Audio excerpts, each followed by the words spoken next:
지난 1987년 미얀마 서쪽 안다만 해역에서 실종된 칼 858기 사건에 대해서 정부가 수색 조사단을 파견하기로 미얀마 정부와 최근 합의한 것으로 확인됐습니다. 대구 MBC 취재팀이 올해 초 858기로 추정되는 동체를 촬영해서 단독 보도한 지 약 10달 만인데요. 하지만 현지 조사를 위해선 조사 방식과 또 이를 뒷받침할 예산 확정 등 아직도 넘어야 할 산이 많습니다. 신병철 기자가 취재했습니다. MBC의 첫 보도 직후인 지난 2월, 문재인 대통령은 촬영된 동체가 정말 칼 858기가 맞는지 확인하라는 특별 지시를 내렸습니다.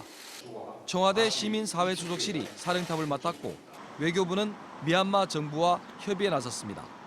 하지만 협의는 무려 10달간이나 이어지며 유족들의 애간장을 태웠고 결국 이달 초 정부는 수색조사단을 보내 확인 작업을 하기로 미얀마 정부와 합의했다고 밝혔습니다. 그러나 실제 조사까지는 아직 험난합니다.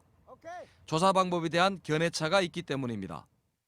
유족들은 동체에 접근해 수직꼬리 날개에 있는 기체 등록번호 HL7406이나 태극무늬 엠블럼을 찾자고 제안하고 있습니다. 2억 원 정도만 들여 약 2주간 수색하면 된다며 이게 가장 효율적이라는 겁니다. 덮여 있는 물때라든가 이런 거를 브러쉬로 이제 긁어내고 사진 찍고 그러면 되는 거예요. 반면 정부는 이렇게 조사하면 안전을 충분히 확보할 수 없다며 대신 싱가포르에서 탐사선을 빌려 수색하는 방법을 택했습니다. 유족들은 비용이 10배나 더 들 것을 우려하고 있습니다. 적은 비용으로도 로고, 엠블렘을 확인할 수 있다고 했는데 정부는 커다란 돈의 예산을 받는 난관은 또 있습니다.